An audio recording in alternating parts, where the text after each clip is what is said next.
this message today from Mr. Koukl. He's got a great word for us, so would you please give him a warm hand? Thanks, brother. Thank you. Thank you, Pastor Phil. Phil, not Jeff. I called him Jeff this morning. Yeah. Yeah, he called me Jeff like 7 times. That was really embarrassing for me. Told the whole church I was Jeff. I'm not Jeff. Pastor Phil. Jeff is way too good looking. Now, my name is Greg Koukl, and I had a pastor of a massive mega church in Southern California. If I said his name, you'd recognize it. And the first time I taught at his church, he said, "Please welcome my good friend, Dr. Greg Koukl." I thanked him for the doctor part, because that was he boosted me from MA to doctor, but I didn't correct his pronunciation. That would have been impolitic.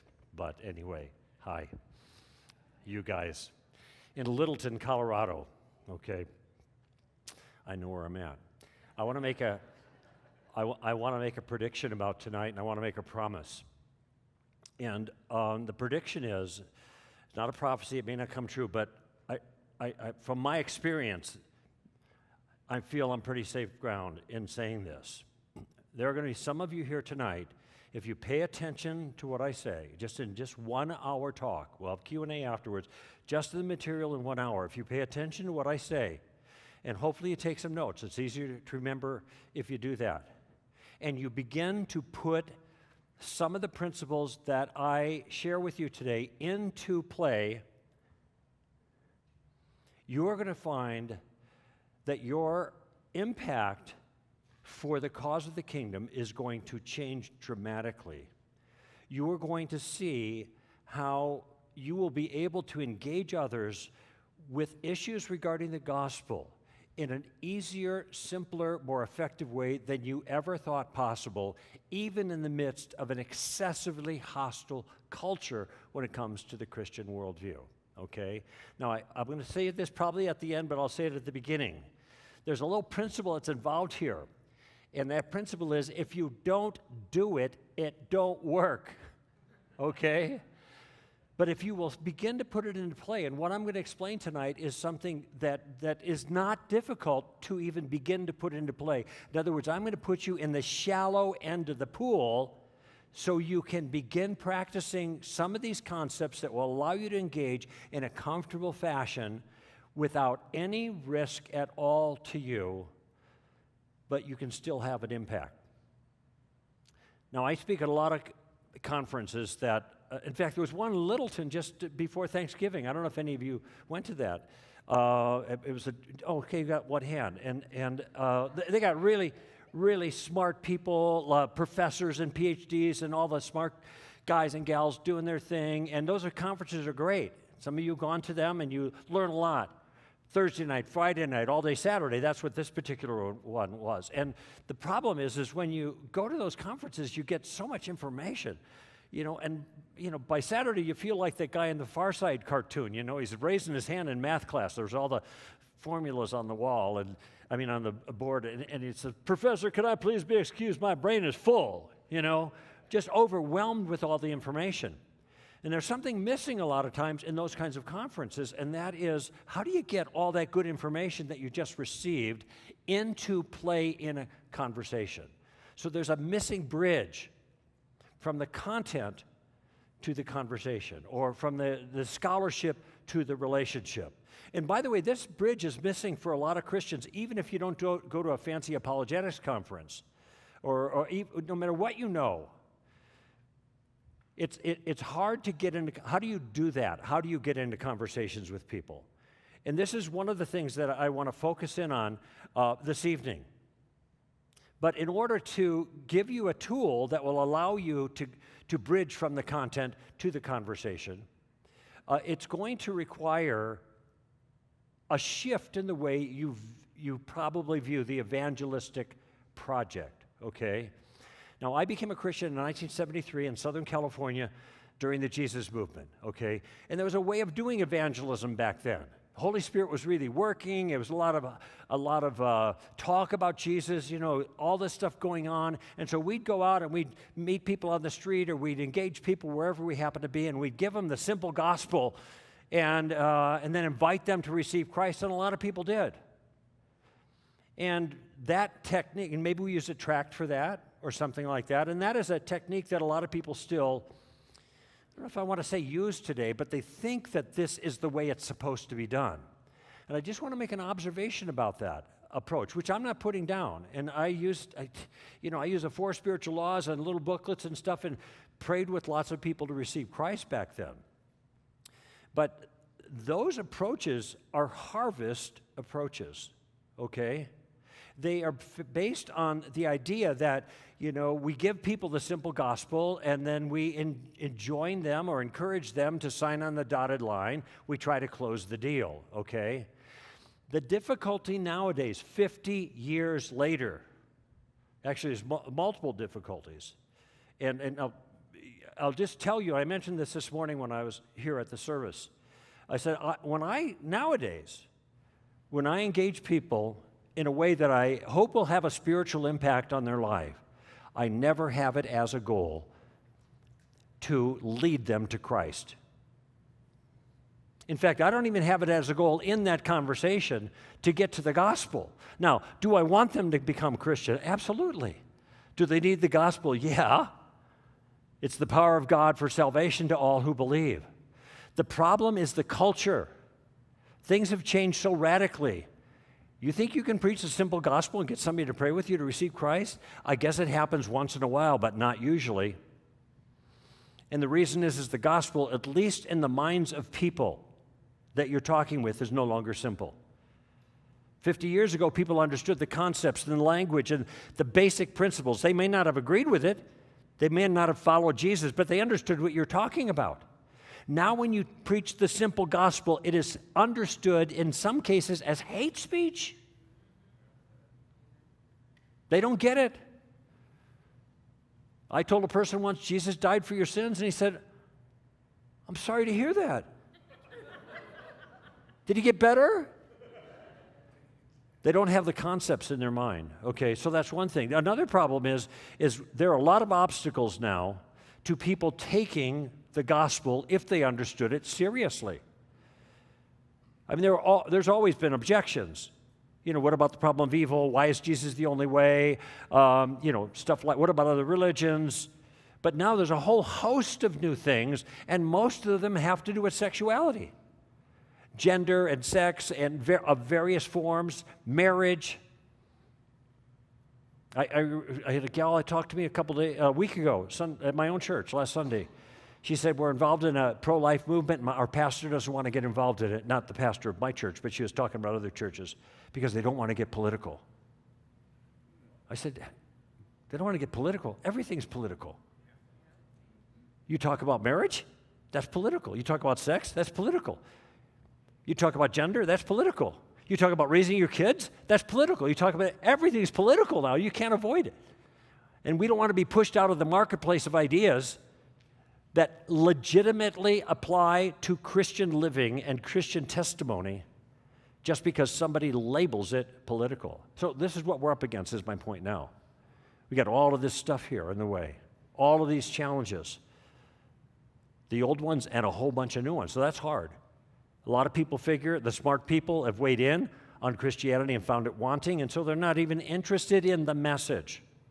So that's another liability to the simple gospel approach. The old style, okay? Here's the third thing. If I told you that I was going to give you a tool, a game plan, so to speak, that would allow you to engage people in a productive way and get them to sign on the dotted line, well, that feels like fighting words in today's culture. And you're going to take notes and say, praise the Lord and hallelujah and all that, and then you're not going to do it. You're going to sit on the bench. And by the way, I'm sympathetic to that. I get that. I understand. I've spoken on more than 80 college and university campuses around this country and other parts of the world. 5 continents. It's a rough world out there, especially in our culture right now. Okay? So I'm very sympathetic to that. I understand that. Okay? But I think there's a reason those barriers exist. Those barriers are there, and there's a reason why they are so imposing to us, and it's because we are importing an outdated means of communicating. And it worked in the past for some people, but it doesn't work so well now. The culture has moved on, but our methods have not. I want you to think about Jesus' parable of the sower. You know, when he talks about the 4 different types of soil, okay? There's a couple of places in the Synoptic Gospels, Matthew, Mark, Luke, where this is characterized, but I noticed something in Matthew 13, where we have this parable, where Jesus gives the parable, talks about the 4 different types of soil and different receptiveness the soil has, and then he explains to the disciples afterwards about what he meant. He gives the details, all right? And I noticed something, this was probably a year or 2 years ago. I've been a Christian almost 50 years. It'll be 50 years in September. And I like a lot of folk, you read the passage over and over and over again, and then one day you see something you never saw before, and it was really important. And that's what happened to me. And here's what I read. Verse 19, Matthew 13. When anyone hears the word of the kingdom, now this, Jesus is describing the road. That's the hard road. Remember, the seed goes on the hard road, it bounces off the hard road, and the birds come and carry it away, right? And so, oh yeah, I got that. You got hard people. They don't listen. Okay, I got it. Notice what he says here. When anyone hears the word of the kingdom and does not understand it. That's a phrase I never saw before. And does not understand it. The evil one comes away and snatches away what has been sown in his heart. So Jesus acknowledged that this isn't just bouncing off. They get it. It somehow goes in there, but they don't understand it. We have a culture that doesn't understand us. And if we do not communicate in a way that they can understand, they're devil fodder, right? Bang, the seeds go. It's interesting when he gets to the 4th soil, verse 23, the one on whom the seed was sown on good soil, this is the man who hears and understands, who indeed bears fruit 30, 60, 100-fold. And I think that maybe one of the problems are we are not spending enough time helping people to understand, because we have kind of a truncated approach. Believe in Jesus as Lord and Savior, and then you'll go to heaven. If you don't, you go to hell. This makes no sense to most people. Okay, they know what you're talking about. It's religious stuff. But for a lot of folk, it's just religious noise. Okay? It doesn't make sense to them. Now, I said something a little surprising earlier, that when I talk with somebody, I don't have any intention of leading them to Christ.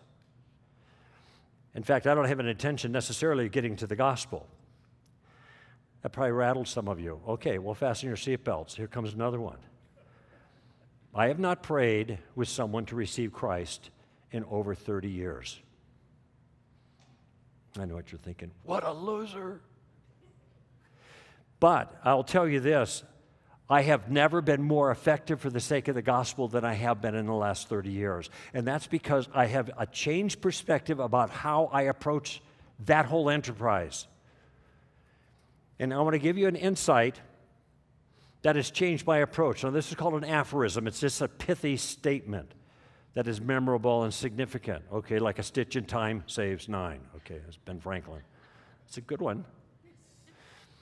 Proverbs are like that, okay? So this is just a little statement. So if you're taking notes, please write this down. But when you think about it, it's not even that profound, but it's deeply true. Here it is. Before there can be any harvest, there always has to be a season of gardening. Duh, right? Before there can be any harvest, there always has to be a season of gardening. Sorry, Jeff.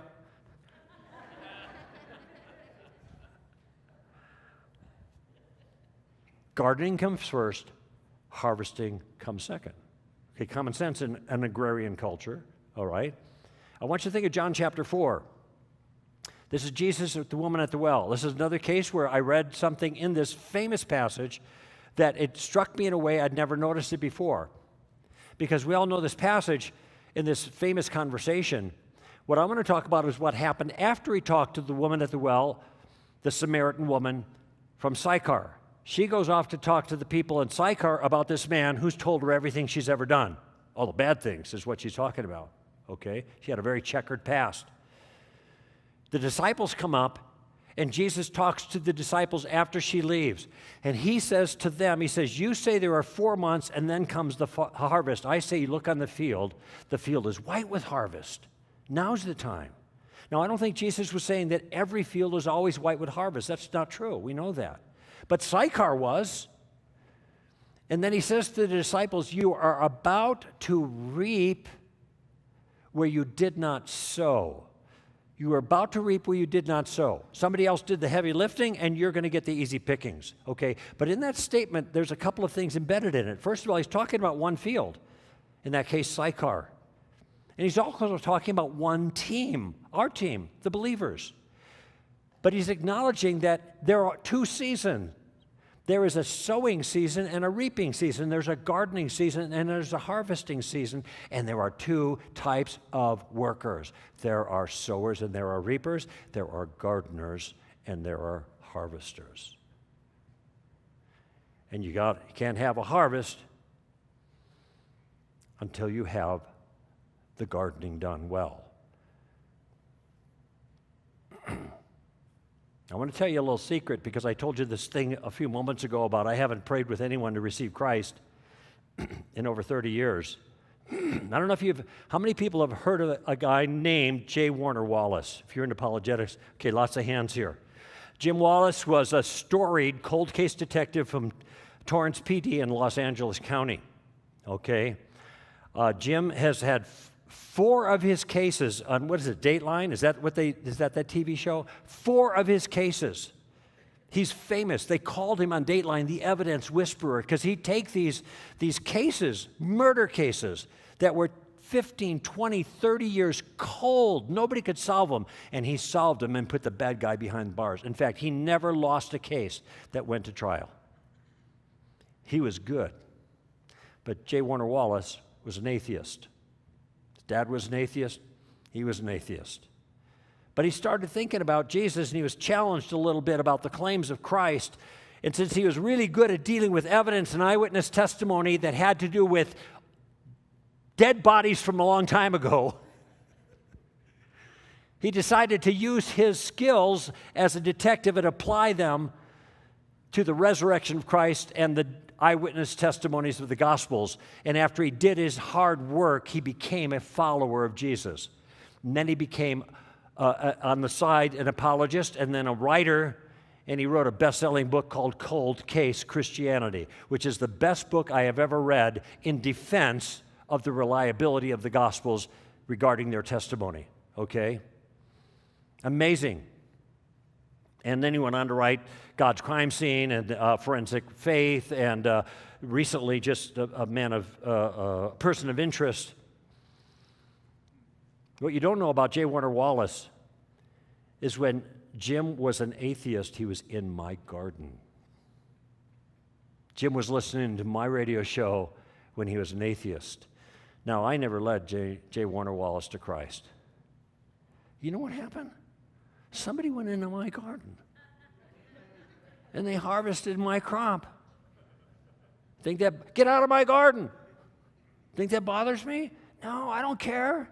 We are all on the same team. We have different roles. Some are gardeners and some are harvesters. I was gardening in Jim's life, and God moved that forward, and other people too. Now, J. Warner Wallace is one of my closest friends. He worked for Stand to Reason for 3 years. He's a magnificent guy. He is the absolute best speaker on Christian apologetics I have ever heard in my entire life. We're going to be working together in Dallas in 2.5 weeks. 3 weeks from this weekend. Big event. We've already got 2,000 people signed up. Young people, junior high, high school. That's what we're targeting. 3 weeks before the event, we got we almost full capacity. We can hold 2,400. I was gardening in his life because that's what I do. I realized that I'm not a harvester, I'm a gardener. And when I speak at these universities, when I write books, when I do a radio show, when I do interviews, I'm going to be on focus in a couple of days. I'll be back on Thursday. What am I doing? I'm gardening, gardening, gardening, gardening. Am I worried about the harvest? Nope. Because God is the harvester. I'm just worried about doing my job. I don't have to worry about closing the deal, okay? And I'll tell you another thing about closing the deal. Nobody closes the deal in the New Testament. How many altar calls are in the book of Acts? 0. How many times are people encouraged to pray to receive Christ in the book of Acts? 0. Now, I'm not against an altar call, depending how it's done, and I'm not against inviting people to pray to receive Christ. This is a motif that we use, but it's not sacrosanct. It's not biblical. This is relatively new. It's not against the Bible, but it's culturally new. 150 years old, maybe 200 at the most. The Second Great Awakening is when all that started, okay? What do you have in the New Testament? You have people gardening, gardening, gardening. And when the fruit is ripe, it falls into the basket. I became a Christian on September 28, 1973. My younger brother Mark was the one that was the gardener in my life. And he had become a Christian a couple years before. And, you know, he's annoying me with all this Christian stuff because I wasn't a Christian. I was way out in the world. And I was the only one of 5 kids to go to university. I thought I was too smart for all of that, you know. Nevertheless, Mark's picking away. And we're both end up in Southern California at the same time, 1972, 73. And one night, he came, after all of this time, he came to my apartment Friday night, September 28th. He started laying Jesus on me again. And I said, Mark, you don't have to tell me any more about Jesus. I've already decided I want to become a Christian. It took me about 15 minutes to peel him off the ceiling. And then I prayed this prayer, began to follow Christ, right? I want you to notice something. That night, September 28th, 73, my fruit was ripe. All he had to do was bump into it, and it fell right into the basket. When fruit is ripe, it's easy to harvest. We have received an evangelism model that's all about harvesting. And sometimes we're yanking on fruit, trying to get it off the tree, and it's not ready. And that just bugs people when that happens, okay? What I want to share with you is a gardening tool. The kind of gardening tool that I've developed over the many years. I put it in a book right here. Tactics, a game plan for discussing your Christian convictions. I don't have a book table right now, so I can't say go out and get one at the end, but you can go to Amazon and bang, bang, bang, you know, you'll have it tomorrow, and it's probably cheaper than what I'd sell it for you. So there it is. It will help you. It's the kind of thing that I'm going to cover here to help you get into play in a comfortable and productive fashion. By the way, if I don't try to get to the gospel in my conversations necessarily, do I ever get to the gospel? You might be thinking that. I said, sure, I get to the gospel. When do you get to the gospel? I get to the gospel whenever I want. The point is I do not feel compelled to force fit the gospel into every conversation that's kind of spiritual, or else that conversation is not justified. Wait a minute, I haven't got to the gospel yet. No, that isn't the way those conversations work. A little here, a little there. You know how often Jesus got to the gospel? Rarely. He got to the bad news lots. You know, people say, oh, I like the Sermon on the Mount. It's the best moral teaching I've ever heard. Really? Did you ever read it? Oh, blessed, blessed, blessed, blessed, blessed. Oh, that's cool. And then your righteousness must exceed the righteousness of the scribes and Pharisees, or you're done for. Huh? Yeah, you got to be holier than the Pope, right? In their terminology. The law says, do not murder. Oh, I haven't killed anybody. Did you ever call anybody a fool? Oh, yeah, you're going to hell. That's Jesus. Do not commit adultery. Haven't done that. Do you ever think about it? You're going to hell. That's Jesus. You are to be perfect as your heavenly Father is perfect. Is that good news? That's bad news. Love the Lord your God with your whole heart, mind, soul, and strength. Love your neighbor as yourself. I have never in my entire life fulfilled the first commandment, and maybe, once in a while, the second. By the way, that's where the Good Samaritan thing comes in. Because Jesus gave those two great commandments, and one of the legalists said, well, who's my neighbor? But the text says seeking to justify himself. I got the first thing covered, I probably got the second one, but who's my neighbor? And Jesus said, I'll tell you who your neighbor is. It's your worst enemy. Put that in your pipe and smoke it, right? What is Jesus doing? Is that good news? This is all bad news. Because it's not until they understand the bad news, that's the way he gardened, that he then comes along later and says, come unto me, all who are weary and heavy laden. What are they heavy laden with? Not just the ordinary cares of the world, the burden of the law, which they cannot keep, and I will give you rest. That's good news. So even in Jesus' life, you see this gardening pattern going on. And so because now I'm a gardener, I have a different goal for my conversations with people. I'm shooting for a different target. I'm not trying to get them saved, get them to sign on the dotted line. I have a different target. And I share this target, in a sense, whenever I am invited to speak to a secular audience. And here's what I tell them. I get introduced, I come up, and I open always the same way. No matter what lecture I'm speaking on, if it's a university or whatever, I tell them I'm here tonight because my life has been changed by deeply changed by an ancient teacher. His name is Jesus of Nazareth. And almost 50 years ago, when I was a student at UCLA, I began to think more carefully about the claims that Jesus made about himself, about the nature of the world, and also the claim he made on my own life. And I pushed back really hard, got in a lot of arguments, asked questions, left the table again, came back to the table, back and forth, back and forth. Finally, I came to the conclusion that Jesus got it right. He saw the world the way it really was. And I figured the smart money's on Jesus. And that's why I became to follow him. And I've been doing that for all these years. But I'll tell you something, I say this to the audience, it hasn't been easy, just saying. But it's been reality. And then I tell the audience, but I'm not here tonight to convert you. Collective sigh of relief, right? I said, I have a different goal. So this, what I'm going to tell you now, what I tell them, is the goal that I have for my game plan. I tell them, all I want to do is I want to put a stone in your shoe. You ever have a stone in your shoe? It's not the end of the world, but it's kind of annoying, right? I said, there you go. I want to annoy you in a good way. And they chuckle like that because they figure, they expect the Christian to annoy them, right? So I say, okay, I'm your guy. But I hope that when you walk out of here, you're thanking me because I've got you thinking about something. Something I've said sticks with you, and you're thinking about it. And if I can just get you thinking, if I can just put a stone in your shoe, I'm a happy camper. So what am I doing? Mixed metaphors here. I'm gardening. That's all I'm doing. I'm tilling a little bit. I'm pulling a weed here and there. I may be commending something about Christianity to them. Maybe I'm showing that, the view that you have, there's something kind of goofy about it. You probably never saw this before, but this is weird.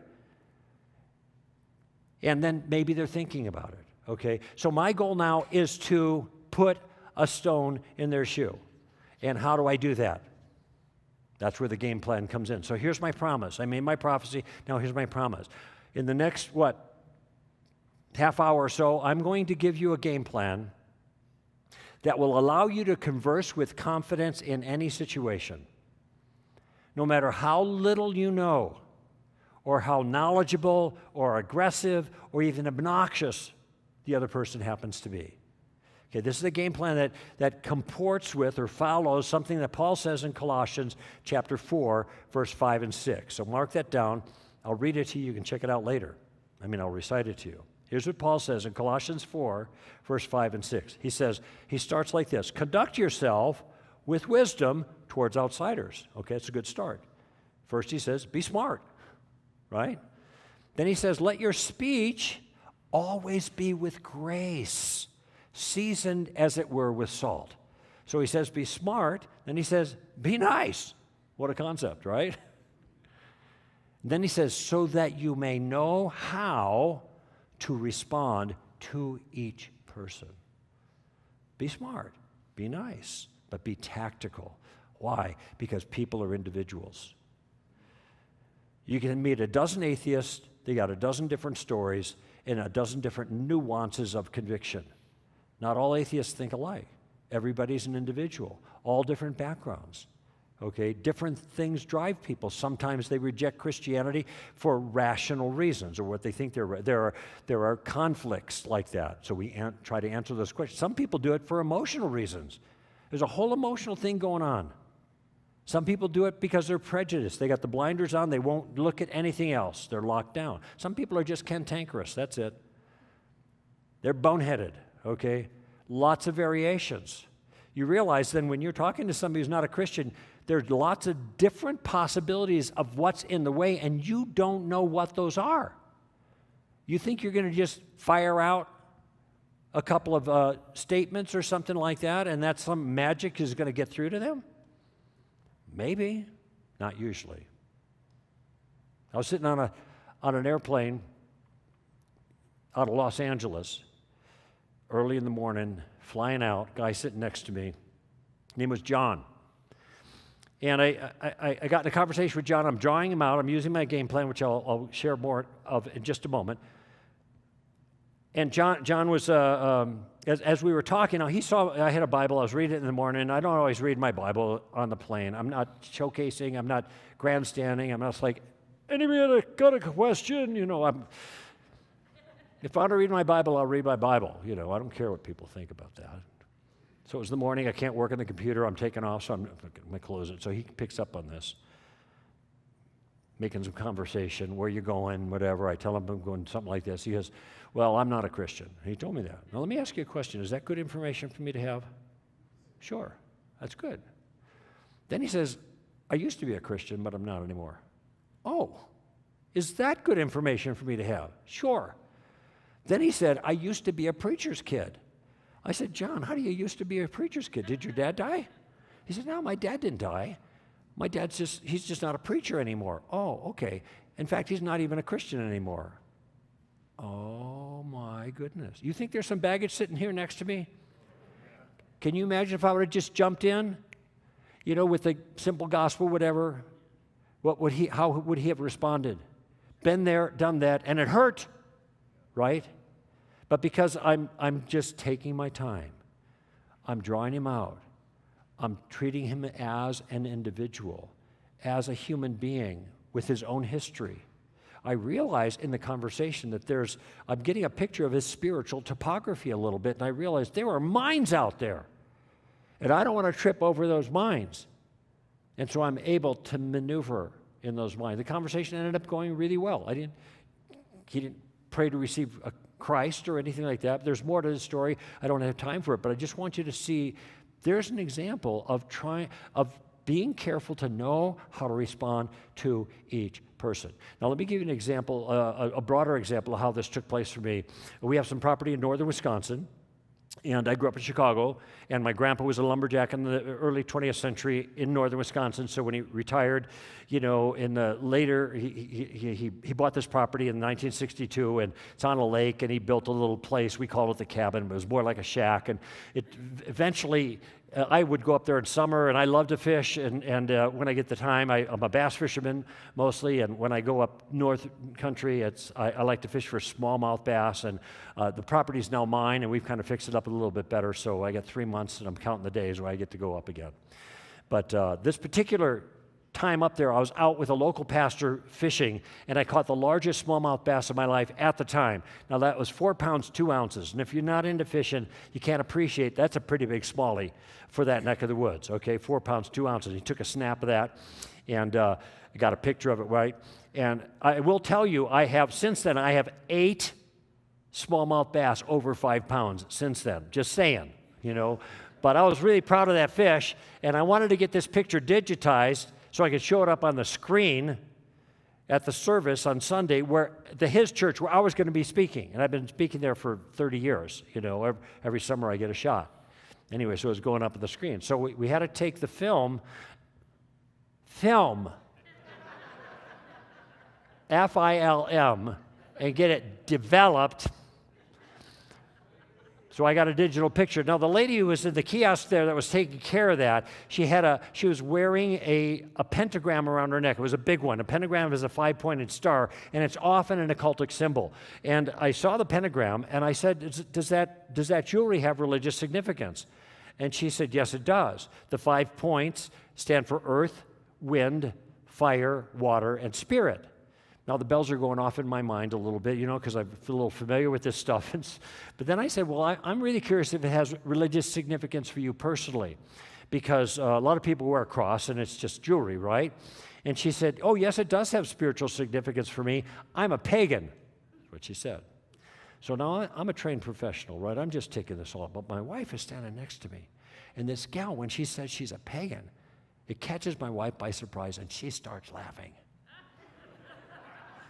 And then she catches herself and said, I'm really sorry. I don't mean to be rude, but I'd never heard anybody admit it before. This is what she said. She'd only heard the word pagan when her girlfriends would call their kids in. Get in here, you bunch of pagans, you know, that kind of thing. Well, the girl wasn't offended, and she went on to explain her point of view, and I realized very quickly that I was talking to a witch. And so I asked her, are you Wiccan? And she said, yes, I am. And then explained some theology. She said, we respect all life. I said, oh, that's great. That would probably make you pro-life then with regards to the abortion question, right? Respect all life. She said, no, I'm actually pro-choice. And I said, isn't it odd for a witch to be pro-choice? And my understanding is many witches are pro-life because of their theology. And she said, yeah, it's a little unusual. And then she said this, I know I could never do that, referring to abortion. I could never kill a baby. Now, at Stand to Reason, we have training material, and so do a lot of other organizations, to make the case that abortion takes the life of an innocent human being without proper justification, baby killing, if you will. But we don't use that language because we've got an argument. We don't need to use rhetoric or what might appear to some people to be loaded rhetoric to make our case. And so we don't say baby killer, you know, that kind of thing. But the pro-lifer now is not using that language. It's the one who's pro-choice who is identifying abortion as baby killing. And guess what? I'm paying attention because she's an individual, right? And so now in this conversation about abortion, am I going to talk about abortion anymore? No. What am I going to talk about? Baby killing. Because she's the one who's introduced the term. And she says, I know I could never do that. I could never kill a baby. I wouldn't want something bad to come back on me. So the reason she won't kill babies is because what? You never know. You know, it's like a karma thing. What goes around comes around, maybe. I'm not quite sure. But to me, that strikes me as an odd reason not to kill. I'm not going to kill any babies. You never know what's going to happen to you if you start killing babies. Well, why don't you just not kill babies? Anyway, so I didn't pursue that, though. I had another question I asked her. I said, well, maybe you wouldn't kill babies. That's good. Maybe we should stop other people from killing babies. And she said, I think people should have a choice. Now, what is the choice we are talking about? Explicitly, the choice to kill babies. And that's why I asked her, you mean people should have a choice to kill babies? And she said, well, I think all things should be taken into consideration. I said, okay, what would be a good consideration to make it okay to kill a baby? And she immediately said incest. Okay, now I want you to see what's going on here. What's going on is we're talking about this issue, abortion, and as she's responding to my questions, she is trotting out all these pro-choice slogans. The problem with her pro-choice slogans is she has already admitted that abortion is baby killing, so all of these innocuous-sounding slogans turn out to be slogans explicitly justifying killing babies. And it's starting to sound a little weird, but she doesn't hear it. And she doesn't hear it because she's sloganizing. You will see people do this all the time. They are not thinking about what they're saying. They are just dishing up the slogans. And Christians do it too. Okay? So I'm kind of rattle her cage a little bit in a nice way. I said, let me ask you a question. If I had a 2-year-old that was standing next to me, who had been conceived by incest. Now, I didn't have any children then. I have 2 children right now. I have 2 daughters, 18 and 15. And I know what you're thinking. That's weird. He's an old guy, man. How does he have teenagers? How did that happen? I can't remember. But I do need prayer. But I said to her, if I had a 2-year-old standing next to me who had been conceived by incest, then on your view, I should be allowed to kill this child, this baby, whatever.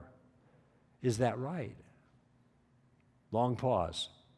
Now, by the way, is that a fair application of her view as far as she's expressed it? Yeah, I think so. And by the way, if it's not a fair application of her view, I'm giving her a chance to correct my understanding of her view. But she didn't correct me because that was a fair understanding of her view, and it caught her sideways, and it got her thinking. Now, maybe that was when the stone went in her shoe. I don't know. It's hard to know these things. God knows. I don't know. And a whole lot of times stones are going in the shoes. You don't even realize it. You think nothing's happening at all, and big things are happening, okay? I don't have to worry about that. Nevertheless, she's thinking about it. And finally she says, I'd have mixed feelings about that. Mixed feelings about the 2-year-old, killing the 2-year-old, right? And I'm thinking, well, at least they're mixed. But the line is drawing behind me. And I realize that I'm now interfering with her work product, and my opportunity as a gardener has come to an end. Now, if I had been of a different perspective, I might be saying, wait, I haven't got to the gospel yet. Sit down, shut up, maybe you learned something. Now, where was I, I didn't try to force fit it in the conversation. It didn't belong in the conversation. Now, some people say, why didn't you talk about the gospel instead of about abortion? Why did you choose to do that? I didn't choose it. That's the way the conversation went. I was taking what I had and making the best of what God gave me in the moment. And then when I was done, I was done. And off we went. We were in the parking lot. My wife and I were praying for her. I'm taking notes because I wanted to get it right to tell you guys about it. She was my problem. No, she was my task. At the moment, she's God's problem.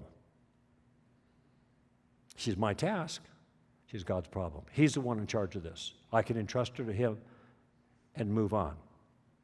Now, in that conversation, I want you to notice something, that I asked about 7 or 8 questions in that conversation. I asked questions about her jewelry. I asked questions about her points of view as she's expressing it. I'm drawing her out. I'm seeing difficulties there. In fact, I even use a question to exploit what I thought was a weakness or a flaw. All right? This is the power of the tactical approach. Now, in my notes, it says, and at one point it says, and she was doing most of the work. I thought, wait a minute, if she's doing most of the work, I'm doing some of the work, but I wasn't doing some of the work. I was doing none of the work. I was relaxed. We just having a conversation. Changed my notes. I said, she was doing all of the work. Then I realized, wait, she's not doing any work either. We weren't fighting. We weren't having an argument. There was no lines drawn on the sand. We weren't protecting turf. We were just having a conversation. And that's the way I like it. I don't want to get in fights with people. Here's a rule I kind of follow. I try to follow. If I get mad, I lose. Write that down. If I get mad, I lose. What if I don't get mad? But the other person gets mad. Okay, write this down. If they get mad, I lose. Or how about this? If anybody gets mad, I'm going to lose. Because people are not in a persuasive frame of mind when anger is flying around in the conversation. By the way, this is a great principle for marriage. Much harder to apply in marriage. Same thing applies, though. It works. Anybody gets mad, you lose. Okay, I don't want them to get mad. I want to have a conversation with people. I want people to think about what I have to say. And this is the value of the tactical approach. Now, at Standard Reason, we have lots of tactics. You'll see chapters in the book on it. They have names like Just the Facts, Ma'am, and Rhodes Scholar, and Taking the Roof Off, and What a Friend We Have in Jesus, and Inside Out. And these are all maneuvers in conversation that will help you to help others see the error of their thinking. It really help you to be more effective as a critical thinker, all right? But there's one tactic that is really the foundation of the game plan that all the other tactics serve, all right? And this tactic is the simplest tactic imaginable to stop a challenger in their tracks, to turn the tables, to get them thinking, and to put you in the driver's seat of the conversation. And by the way, that is the goal of the tactical approach. The goal is for you to be in the driver's seat.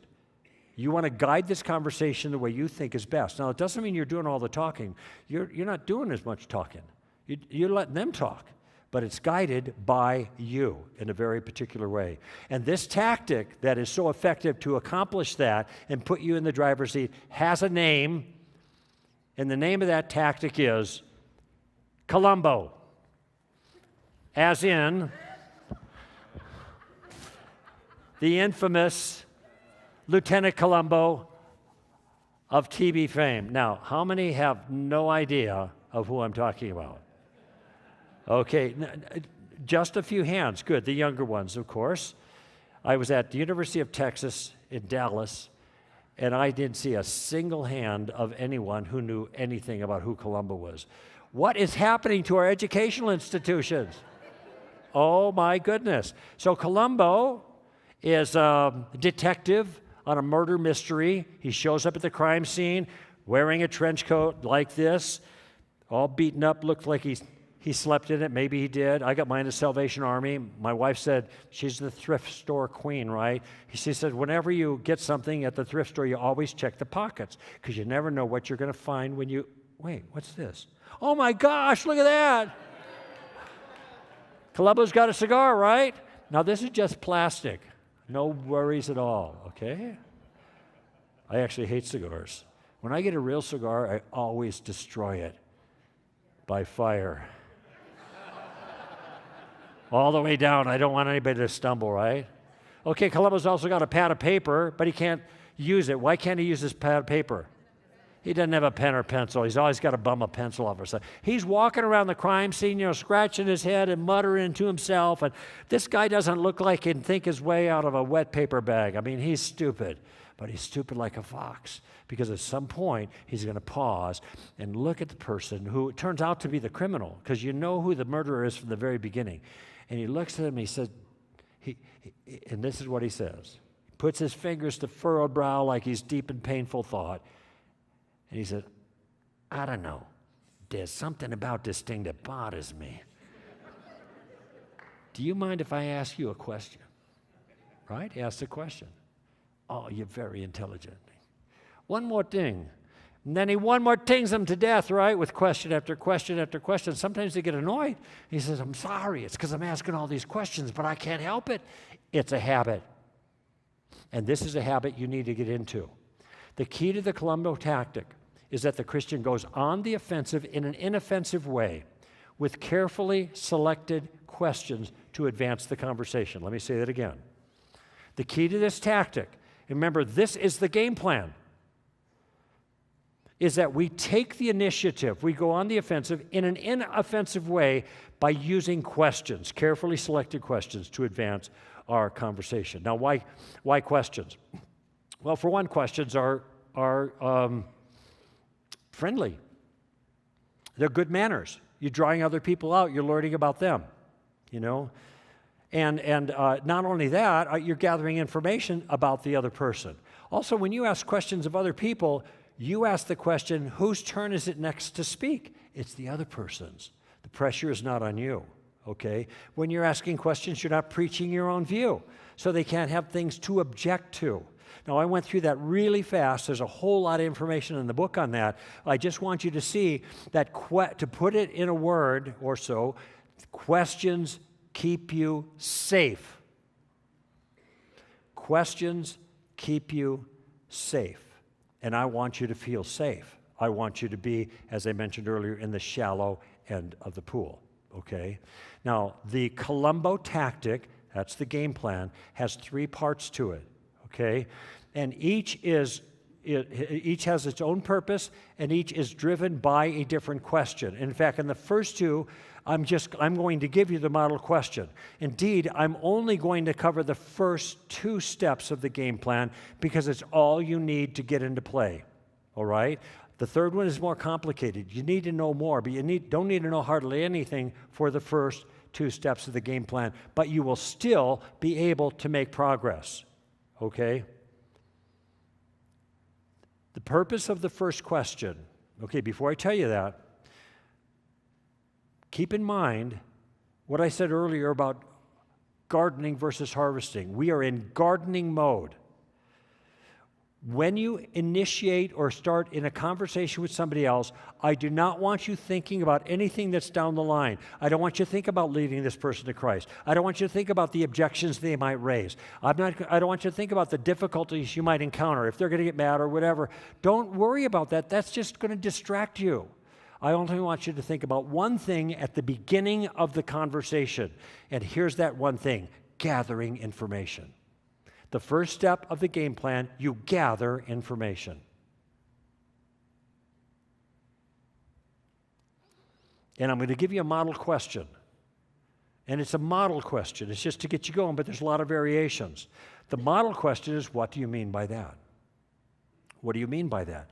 It's a curious question about something you've heard. So, the witch in Wisconsin, she's wearing a pentagram. What did I start out with? What do you mean by that pentagram? Basically, different words, same concept. This is especially the case if you have people that are pressing back on you. Well, Christianity is ignorant, or it's irrational to believe in God, or Christians are bigoted. It doesn't matter what they say. Your first step is always going to be to gather more information, okay? And use some form of the question, what do you mean by that? And I'll tell you why this is important. It's going to accomplish two things for you. And again, I am really conscious of the time. We only have about 12 minutes to go, and we're just getting into the game plan. The game plan is very simple. The preliminary stuff is very important. Once you get that down, you have a frame of mind now to use these steps, all right? When you gather information, you are not only getting intel for yourself, you're trying to understand their viewpoint accurately. If you don't understand their viewpoint accurately and you misunderstand it and then attack what you misunderstand, that's not only bad manners, it's bad thinking. Some of you may be homeschoolers and had informal fallacies. This is a straw man, okay? See, our young lady there is right on top of it, okay? We don't want a straw man. We don't want to defeat a view they don't hold. We want to hear their view, okay? And I was at breakfast after the service tonight, and we were talking about this very thing. The more you ask about another person's view, and I know this from experience, and you may just have to trust me on this, but the more they talk about their view, if it's false, if Christianity is true and they're opposing Christianity, then their view is false. The more they talk about it, the bigger the hole is they're digging for themselves. I'm not saying this in a condescending way. I'm just describing what happens. And then you begin to see things that maybe as you do this more and you read more and you see things you didn't see before. And then you can begin asking questions about those things, okay? I'm a little confused about that. What do you mean by that? And what do you mean by that? I'll give you an example of this. And so you're in a position now to exploit this. So I'm going to, there's a common thing. People call Christians names. You're intolerant. Oh, what do we do? Oh, feel bad, run away. No, what do I do? What do you think I do? What do you mean by that? I ask a question. What do you mean by that? Of course. Now, what I'm going to say is, I'm not sure, why are you calling me intolerant? I want them to define the word for me, and I have a very particular reason for that. I want them to dig their own hole. And you're going to see how this works in a minute. What do you mean I'm intolerant? Well, you think you're right. You think you're right and everyone else is wrong. Okay. Do you think that when I give my point of view that I think I'm right? No, duh. Of course I think I'm right. If I didn't believe that my beliefs were true, I wouldn't believe what I believe. I believe something else and believe that were true. But I'm not the only person in the conversation who believes he's right. The other person does too. And so I'm going to ask him. Yeah, I think I'm right. I could be mistaken. I have no problem saying that. I'll give you my reasons for it. But let me ask you a question. Another question, right?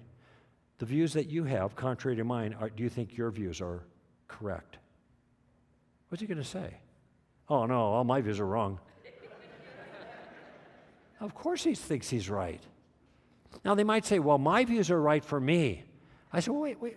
I call that the postmodern or relativistic two-step, right? Oh, it's my truth. Okay, well, that's fine. But it seems to me that if they're just true for you, why are you talking to me right now? Another question, right? Because it sounds to me like you're trying to correct me. You want me to be like you. You're the tolerant one, I'm the intolerant. I should be tolerant like you. I should believe what you believe, so I'm tolerant. So in other words, you do think your views are true and apply to me. Okay, now I got a final question. All I'm getting is clarity here. That's all I'm looking for. I got another question. Why is it when I think I'm right, I'm intolerant, and when you think you're right, you're just right? What am I missing here? So notice that last question. That's actually Columbo number 3, where I'm using a question to exploit a flaw. But I saw the flaw. Now you see it. And notice I use questions the whole time, the whole way. They dug a hole. They didn't know they were in a hole. But I'm just saying, what about this? See, all that kind of thing is name calling. You might say, why did you change the subject? What do you mean change the subject? I did this on a TV show, 1-hour TV, national TV in Canada. And all these people were attacking me on the panel, bang, bang, bang, and they're calling me names. Why did you change the subject? What do you mean? Well, we started out talking about this issue, but now we're talking about Mr. Koukl's personality. What if you said, I'm intolerant? You said, you're intolerant, Koukl. And I said, well, and you're ugly. No, I wouldn't say that, obviously. First of all, it'd be rude. And secondly, it wouldn't matter. Can ugly people have good views, accurate views? Don't you hope so? Right? Can intolerant people be right sometimes? Sure. It's irrelevant to the issue at hand. It's just as simple. And what's that fallacy? Do you know the name of that fallacy? What is it? There you go. Bravo. The ad hominem. All right? You're just attacking the person. You're not dealing with the issue. It's a distraction. Okay? Notice, though, I use questions for that. And what I'm trying to do is it's not gladiator stuff. I'm not trying to draw blood, make the person look stupid. I'm trying to help people see that this is not a productive way to have a conversation about important things. This is nonsense. Okay? So there's you can see how the questions there are meant to help uncover something. It's not just so I understand their view, it's so that they understand their own view better. So this is the first step. The first step is just gathering information, and you're using some form of the question of what do you mean by that? Notice that when you do that, you're in the shallow end of the pool. There's no risk to you. You're a student of the other person's view at this point. But that doesn't mean you can't make an impact. So let me just tell you another story. And I realize that I'm a little short on time, but we got Q&A, and my flight doesn't leave until noon tomorrow. So we're okay. I'm in Seattle like 3 years ago, and there was a weekend conference, Friday night, all day Saturday. Now, I wasn't the only speaker, but I spoke a lot, and I was tired, Sunday morning. And I mentioned, if you're here this morning, you know I'm not a morning person, okay? And so I'm dragging my roller bag out of that little Hilton thing, whatever it is there in Seattle, and I'm going into the cafe, and I'm going to get, my coffee, and maybe some scrambled eggs and toast or something, and I'm just saying, I do not want to talk about Jesus. I don't want to talk about anything. Okay? Leave me alone. That's my feeling, right? I'm on my way to preach, right? So I got to get my mind squared away from that and get spiritual, and I can't get spiritual without my coffee. Before my first cup of coffee, I'm an atheist. I mentioned that this morning. So this waitress comes up to me, and she is way too energetic for that time of the morning. Good morning, and how are we today? One of those, go away. That's what I'm thinking. And she says, what are you doing in Seattle? And I said, well, I'll get rid of her. I'm going to preach in a church this morning. I figure that'll skedaddle. Oh, good. I'm thinking, what? Why is that good? Oh, maybe she's a Christian. I said, well, oh, are you a Christian? Oh, no, I'm not a Christian. I used to be a Christian. I'm not anymore. Now the universe takes care of me. That's what she said. And I'm thinking, huh? And I said, how can the universe take care of you? Is the universe a person? She says, no. I said, well, how can it take care of you? And she thinks for a moment. She said, oh, well, I guess I mean God takes care of me. Oh, okay, well, that makes sense. God is the universe. And I'm thinking, huh? How could God be the universe? Is the universe a person? No. Well, how does that work? So she's a New Age gal, right? And she's kind of saying all this stuff. And now keep in mind, I do not want to talk about anything, especially spiritual things. I'm not trying. I cannot help myself. My internal Columbo is coming out when I hear these things. What was that? That's what I'm thinking. But I'm really nice about it, right? I'm just trying to get clarification. That's it. And I'm thinking not a single question I have asked her about these unusual things she's saying is having the slightest bit influence on her self-confidence about her ideas. She was just filled with her own, oh, yes, all this is blah, blah, blah, which I couldn't understand. And finally off she goes, thank you, Lord. She's gone. And I got my meal, and I ate my meal. At the end of my meal, she brings my check, and here's what she says to me. She says, no one has ever asked me any questions about my views before. And it got me thinking. Was I trying? No. What was I doing? I was just asking questions because I was so confused. And I didn't even want to. So I said to her, well, if I had more time, I got to go now, but I could ask you more questions and you could do more thinking.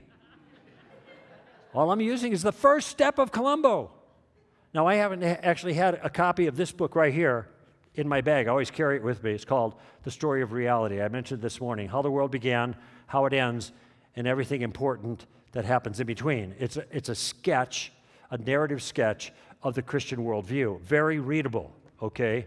And you can give that book to anybody. You will not be embarrassed to have them read it. They may not agree with it, but it's not embarrassing, okay? It's not a bunch of Christian lingo or anything like that. It tells our story, and I think in a compelling fashion and in an elegant way, because the story's elegant. Anyway, I gave it to her. I just asked her, would you like to read something? I mean, you're a reader? I don't know.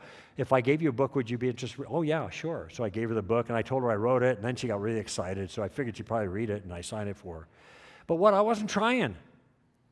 I was trying not to try. And I have lots of stories like this, and other people have told me things. The first question, just drawing people out, asking about their own views, God ends up using it, okay? Now I got to quickly move to the second step. The first step is you're just gathering information.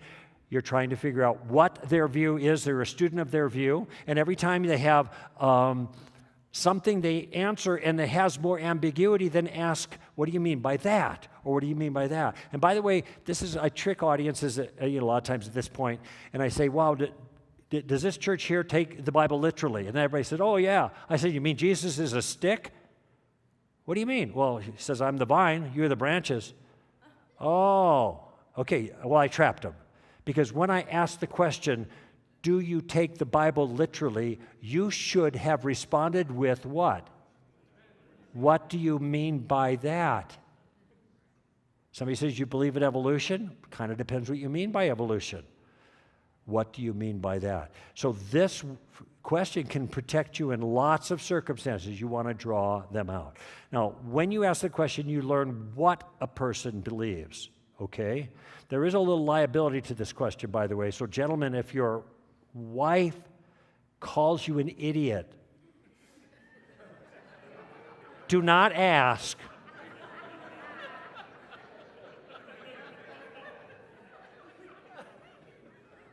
what do you mean by that?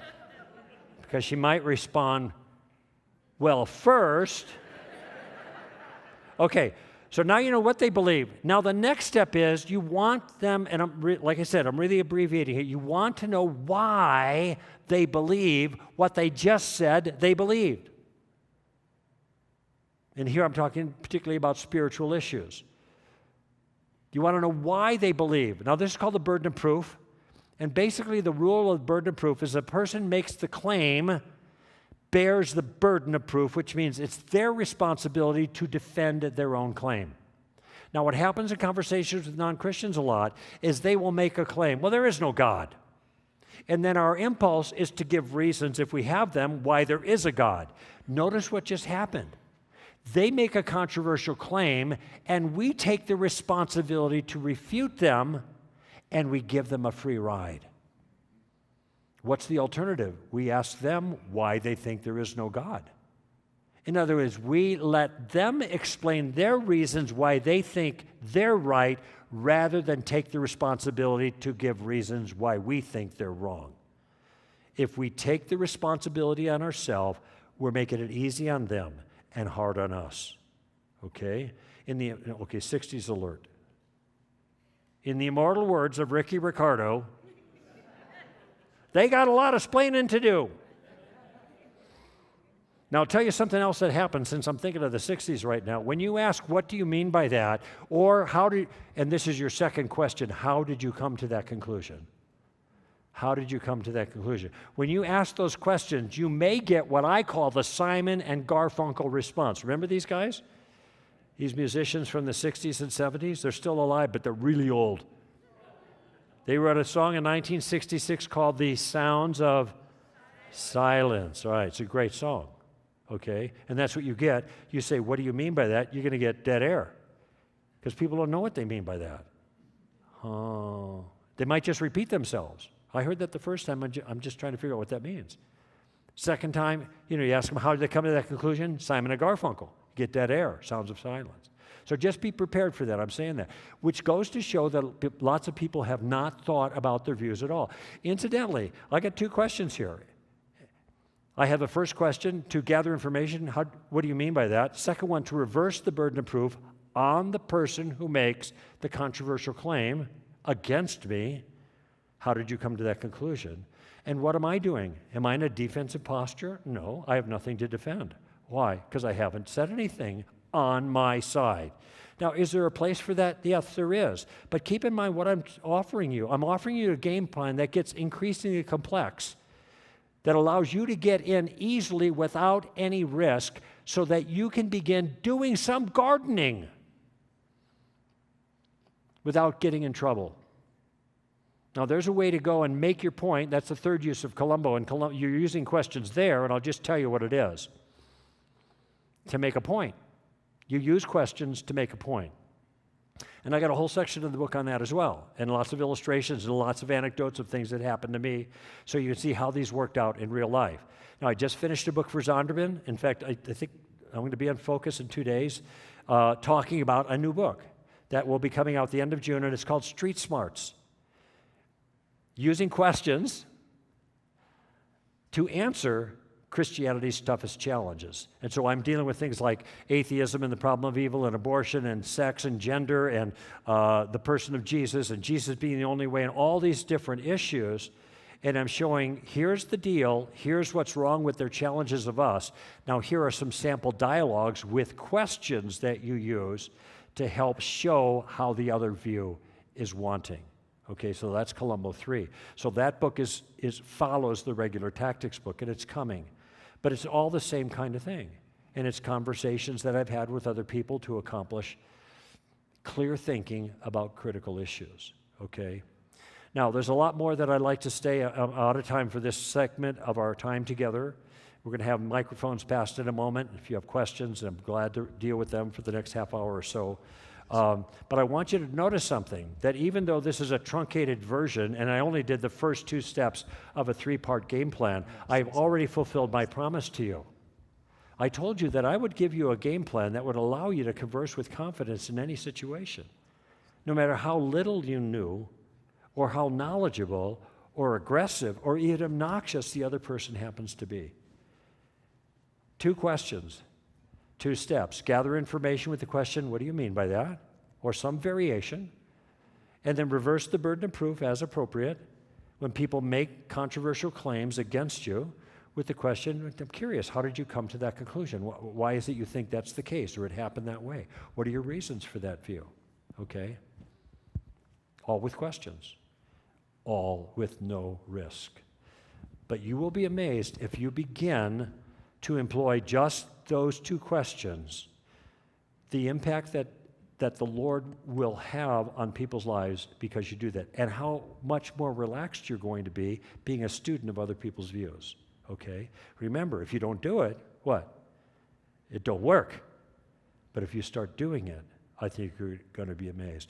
If you don't remember anything from what I've said here tonight, if you want one thing, just remember this.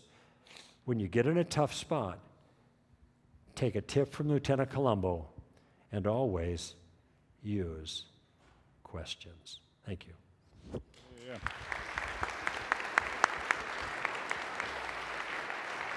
All right. Okay, so we got some Q&A, and what we're going to so Greg, whenever you say focus, people may not know what focus is. What do you do? I know what it is, but you're referring to this recording you're going to do in a couple days. You know what? I should have talked to you about this earlier. I have a hearing problem, and so when things echo around, I can't hear very well. And usually I have the pastor standing next to me to translate what somebody else is saying if I can't understand it. But now it's Phil. Yeah, there you go. That I can't understand. Could you come up here and talk to me, and then I'll respond to that, and maybe you can help me understand others too, because I couldn't follow what you asked. All right, I'll just tell you, David will go up with you. Hey, just avoid Okay. We'll leave all the Jeff jokes out of this. All right, so focus on the family, and you're going to do your recording this week. When will that air? Focus on the families in Colorado Springs. Am I right? He wants to know when you're focused on the family. Oh, okay. Thank you. Yeah. Thanks for that. Sorry. You were saying focus. Yeah. Oh, I'm sorry. Focus on the family down in Colorado Springs. I'm flying home tomorrow, and on Wednesday I'm coming back, driving down to Colorado Springs, and then on Thursday I have 2 shows I'm doing with Focus on the Family. With Jim Daly. Used to be Jim Dobson, now it's Jim Daly. And that broadcast will be the week of the release of the book. I mean, they're really, bending over backwards to cooperate with me. I'm really glad. They did one on tactics already, year before last, and that was a best of for that year.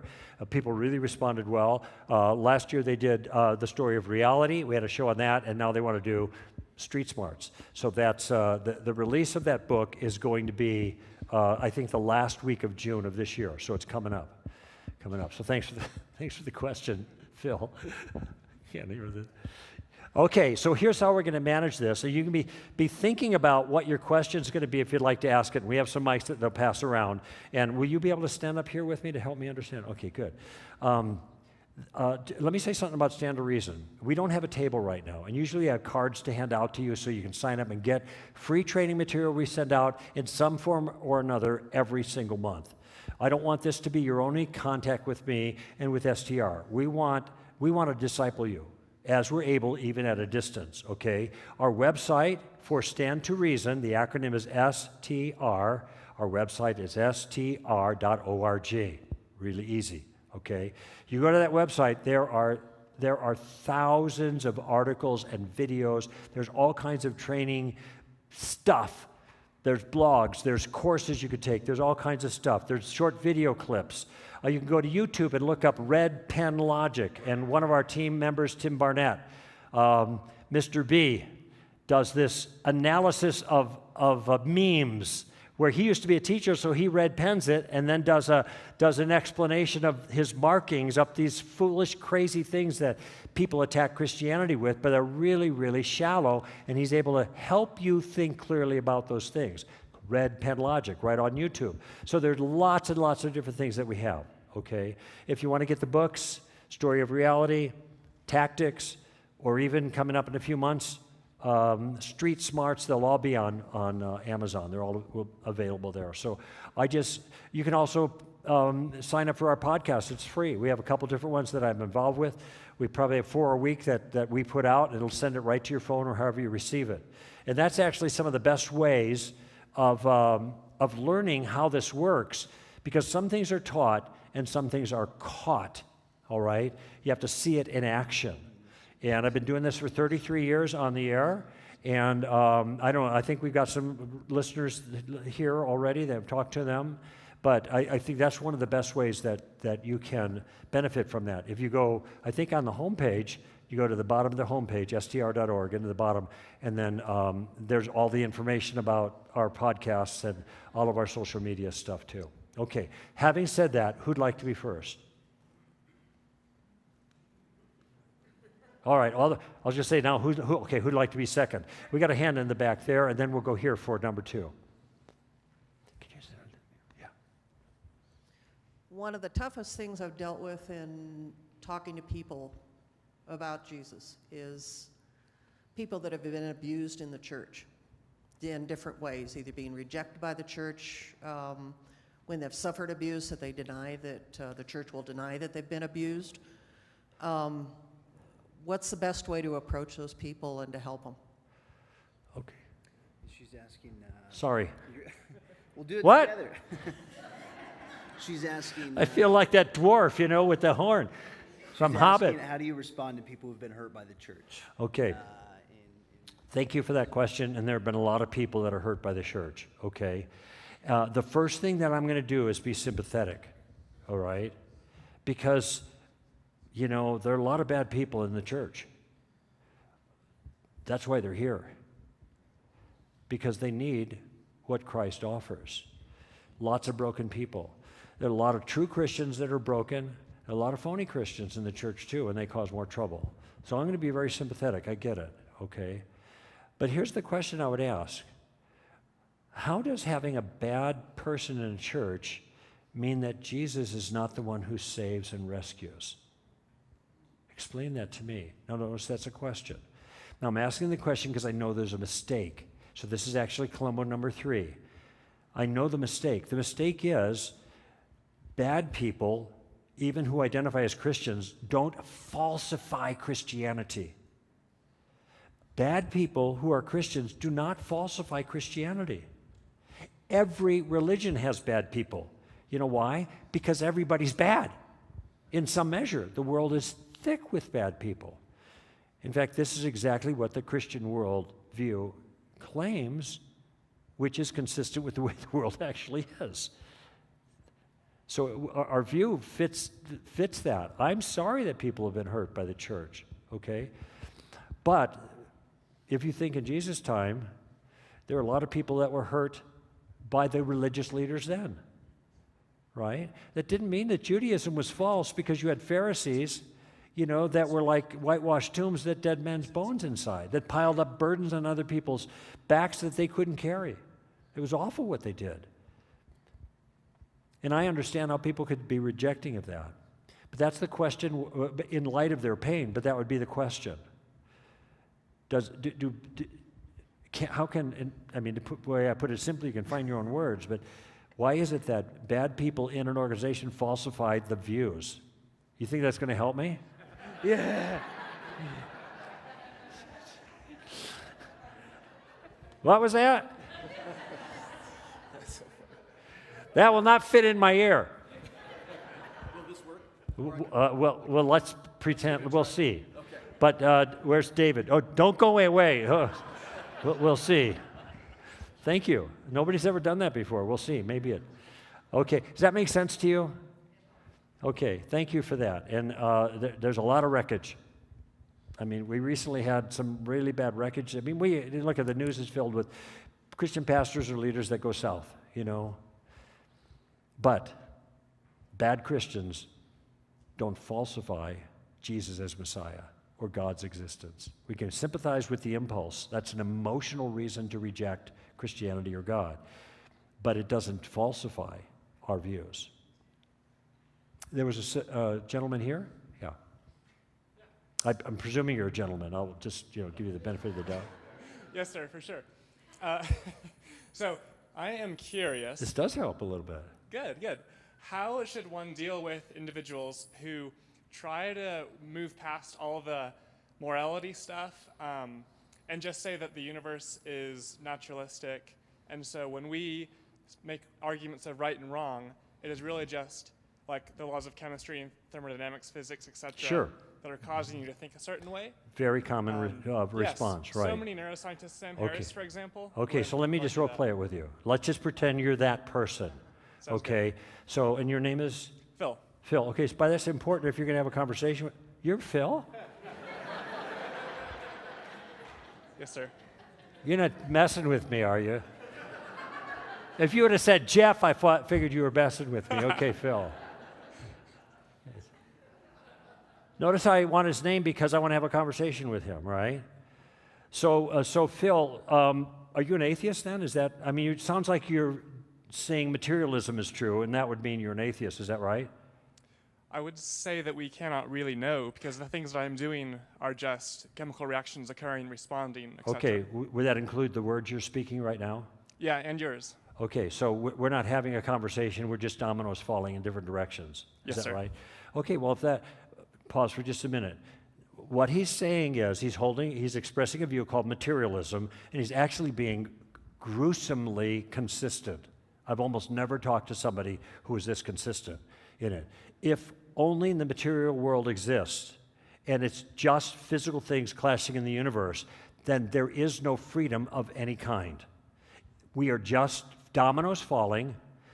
All the words that are coming out of my mouth are determined by the chemical circumstances in my body, okay? And the same thing, as he said, is true for him, okay? Okay, here's why I'm confused by your comment, Phil. If what you say is true, what you're saying is that you know that this is the way the world works. So how could you know this is the way the world works when everything that you say you're thinking is just a result of chemical reactions? The person I am personifying would say, Okay, yeah, just go play it out. Stay in character. For By the sure. way, do you understand the question I'm asking? C.S. Lewis brought this up, okay? If you see this movie show, the Most Reluctant Convert, that's in there too, but that's Lewis and a lot of other people too. If we're just all a bunch of chemical reactions, there is no thought that's meaningful. It's all determined. So you can't have knowledge because everything you think you know is just the beliefs that you hold because the chemistry causes you to believe it, okay? But he's saying he thinks he knows this is how the whole system works. He can't know how it works if what he says is true, and that's what I'm pressing him on. You understand my point, right? And, Yes. and so you would say, as the materialistic atheist, yes, I would say that we know how the brain functions and like there are certain neural pathways. wait, can I pause for a moment? Yes. You just said, we know how the brain functions. My question is, how can you have knowledge if what you say is true?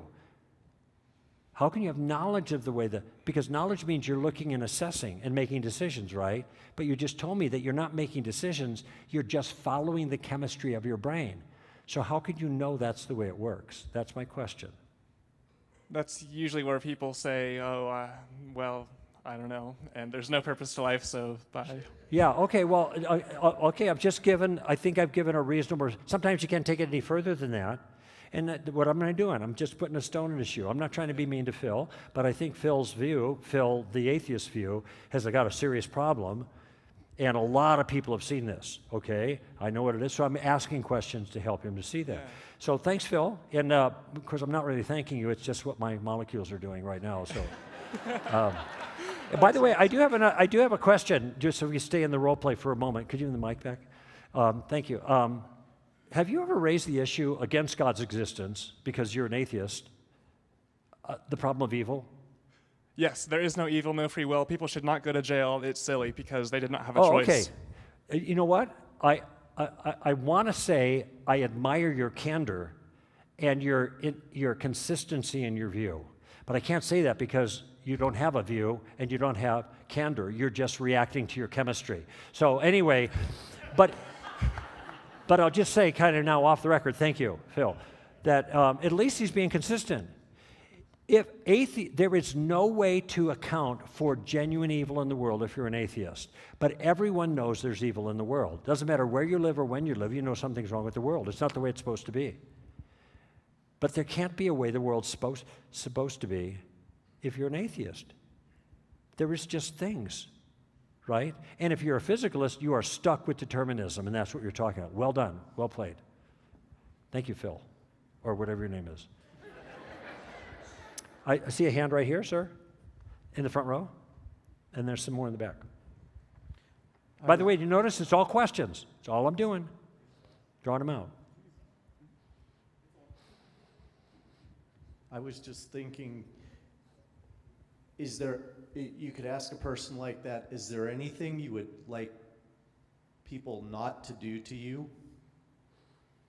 Well, you could ask that question. It's a fair question, but it wouldn't be a meaningful question to him. And he would admit that. It's not even a meaningful question. If I wouldn't like certain things to happen to me, it's only because my chemistry is causing that wouldn't like in me. I'm not desiring in any profound sense in a willful sense, because there's no freedom of the will in a materialistic world. By the way, there are atheists who acknowledge this, but they don't take it seriously. They say, okay, so I'm determined, so what? This guy's a PhD, right? So what? So nothing that you say is meaningful. That's so what?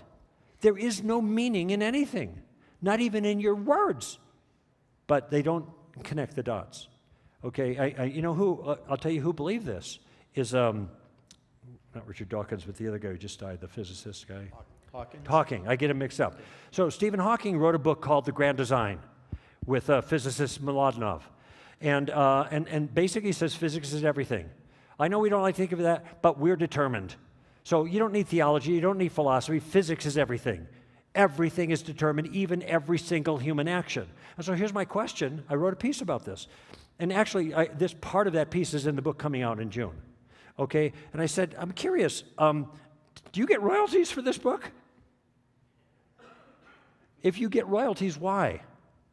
Were you the one who wrote it? Did you ponder and consider and research and come to the conclusion about the things that you're writing here?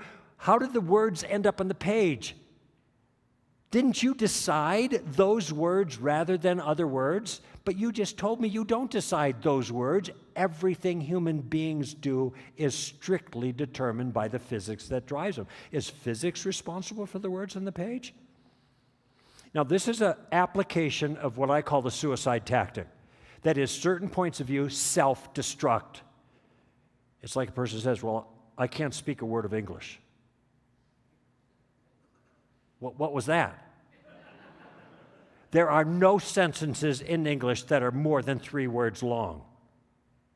What was that? Or, how about this? There is no truth. So I had talking with someone this morning, and this is what I think their daughter learned in college. The philosophy, and she was impressed by what he said. There is no truth. There's no absolute truth, is the way he put it.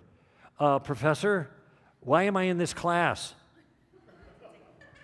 You're telling me that everything that you're saying is false. I want my money back. But people, I mean, it maybe sounds smart-alecky, but I'm not trying to be smart-alecky. I'm trying to apply what they just said. What do we do with people who say there is no truth? I'm confused, is what I say. I think, do you want me to believe you? Sure. Well, the problem is the minute I try to believe you, that means I have to take seriously what you're saying, that your view is correct, that it's accurate, that it's true. You've just told me I can't do that. So what do you want me to do with your statement? Notice what I did. I see the flaw. I explain what I'm experiencing, and I ask a question. Now it's their job to respond. This is an example of a self-refuting statement. People think the statement, there is no truth, is actually true. And there's a whole bunch of other things that have to be true even to say those words. But this is the kind of stuff that happens in the culture. So, and there's this tactic that I talk about called suicide that will help you to see those things happening and how to ask the right questions. Who's next? Right here? Hi, I have a question on some of my New Age friends that use the universe. Yeah. And one of the questions that I will ask them is, tell me about, is your universe personal? And how would you respond to specifically reincarnation and also the universe will take care of me? Well, I gave a response. By the way, your question of the person is really good. Is it personal? You know, you're just drawing out more information, okay? I will say this, that talking to people that are in broadly the New Age category is very difficult. And it's very difficult because, and again, I don't mean to be condescending at all, but it's very difficult to understand what they're talking about. Now, I had a 1-hour national TV debate with Deepak Chopra. You know who he is? He's the #1 New Age guru in the world, okay?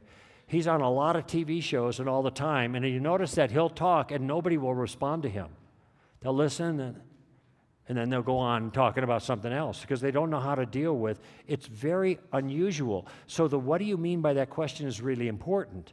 And so when you ask about is the universe personal, Well, no, the universe isn't personal. This is basically a version of Eastern religion, particularly Hinduism, that New Age is kind of like that, but there's all kinds of different variations, you know. You are God, and that can mean different things to different people. And so trying to draw them out is important with the kinds of questions you have. Now, reincarnation is a difficult one. Reincarnation, because it's a piece of a larger worldview, okay? If it turns out that the worldview is false, then the piece of the worldview that's inherent to the worldview turns out to be false too. I think it's hard to say, well, reincarnation is false. And then they're going to say, well, we know such and so who used to live a different life and now he's such and so whatever. Okay? You know, so there we know people are reincarnated or whatever. Okay? So what I'm going to try to do, so if you're going to focus in on reincarnation, you can ask them, how does that work? But we know basically how it works. It's karma. It's transmigration of the soul. So your soul, whatever that very minimalistic thing is, when you die, presents itself in a different physical body in another life. And if it presents itself in an animal, that's transmigration, or if it presents itself in another human being, whatever. It just kind of depends on the individual. But it all depended on your karma, whether you're good or whether you're bad. And if you're really bad, then you end up as a locust or something. And if you're really good, then you're a Brahmin or something like that. Okay, but so that's kind of the view. I generally know how it works, and you can draw them out and just say, I'm curious, how does this all work? Let them talk. But let me tell you some of the problems that kind of come up. One is a problem of morality. Now, I lived in Thailand, and Thailand is a Buddhist country, okay, and they believe in karma, all right? And they have one practical application of this problem of karma is if you have a poor person there who's really poor and destitute, they are like that because they deserve it. I also spent 3 weeks in Madras, India, and there's the untouchables, okay? They're getting what they deserve. So we're not going to help them because they're getting what they deserve, okay? So that's one side of it.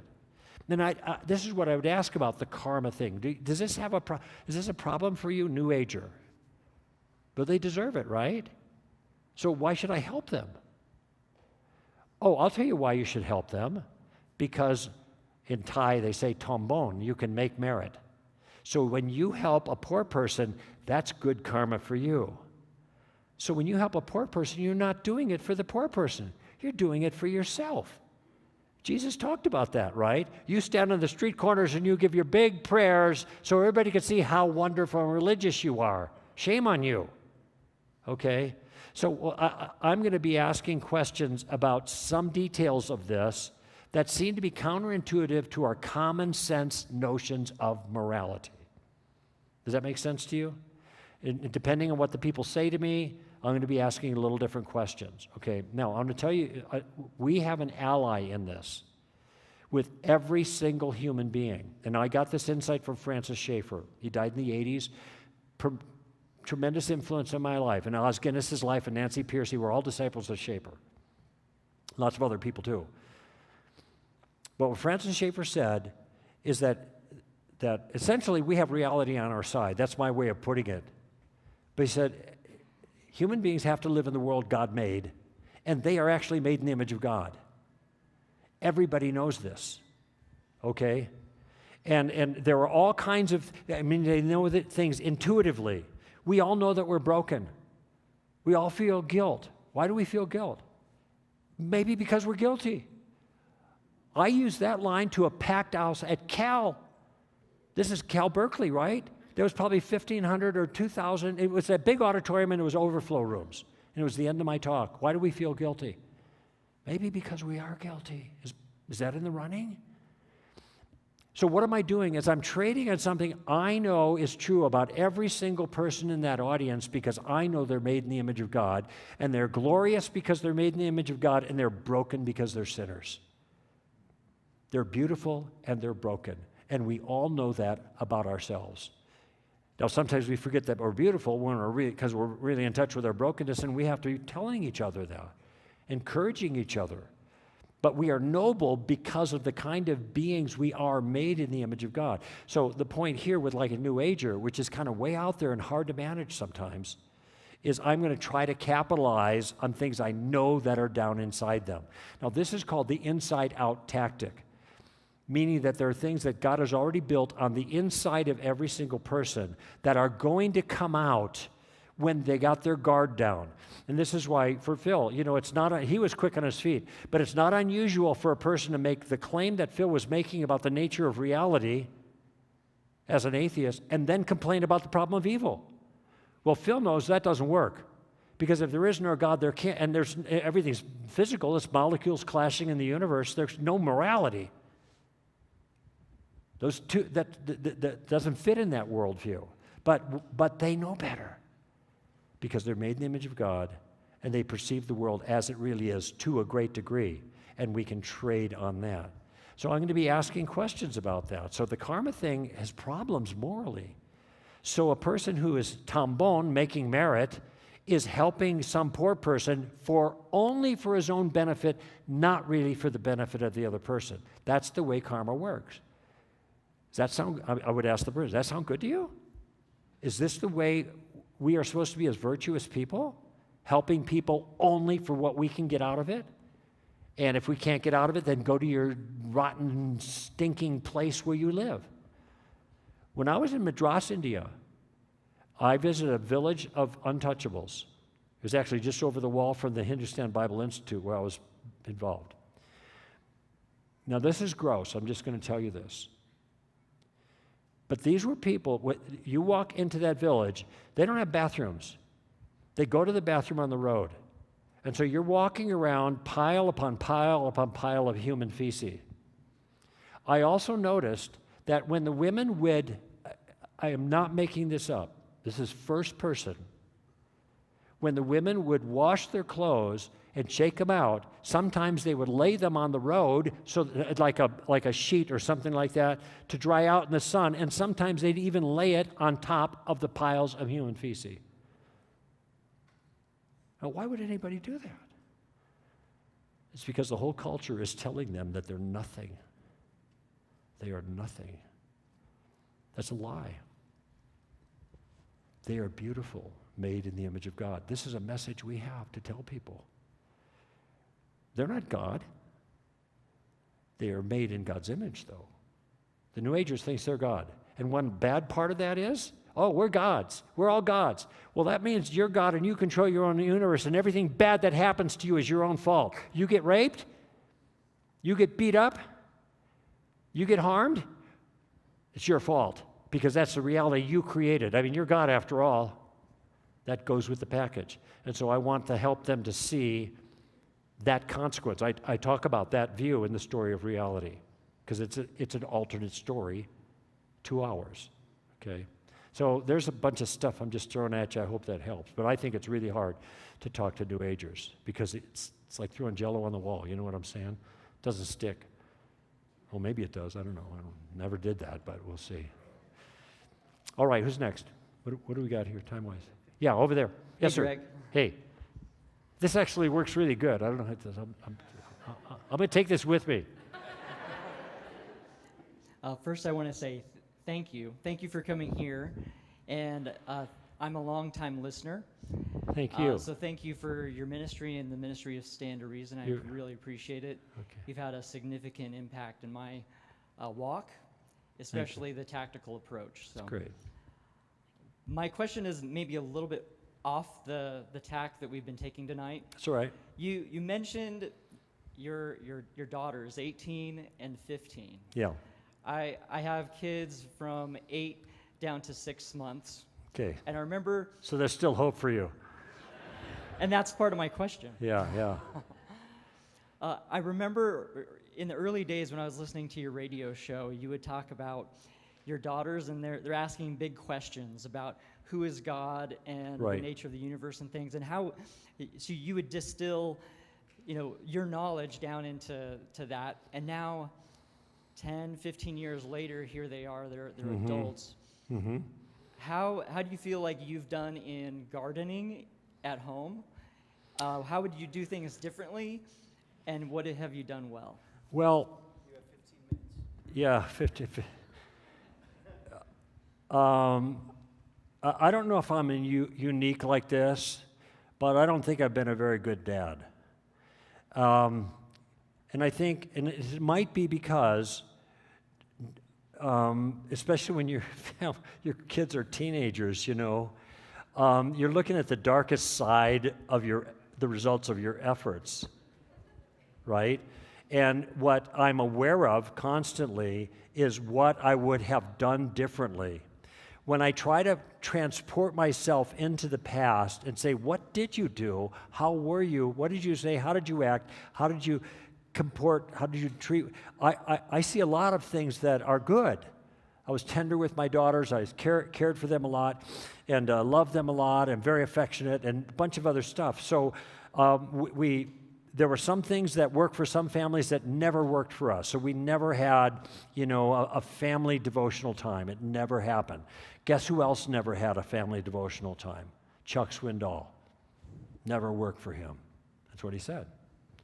Okay, so you know, there's kind of different variations here. I see a lot of things I would have done differently, and when I talk to young dads, I tell them a couple things. I tell them, first of all, here's what I would have done differently, you know, I hope, and don't you do this. Don't yell at your kids. Don't yell at your kids. It's not good for them. You discipline them, you deal with them, but you don't yell at them. There's a lot of books that'll tell you that. Now, this is hard not to do, right? You guys are dads, you get it, right? Moms too. You know, don't yell at your kids. I think I would have been more affectionate than I was. Keep them closer to me. Also, I wouldn't have gotten them iPhones. 8th grade, when they graduated, I got iPhones. I just kind of gave in.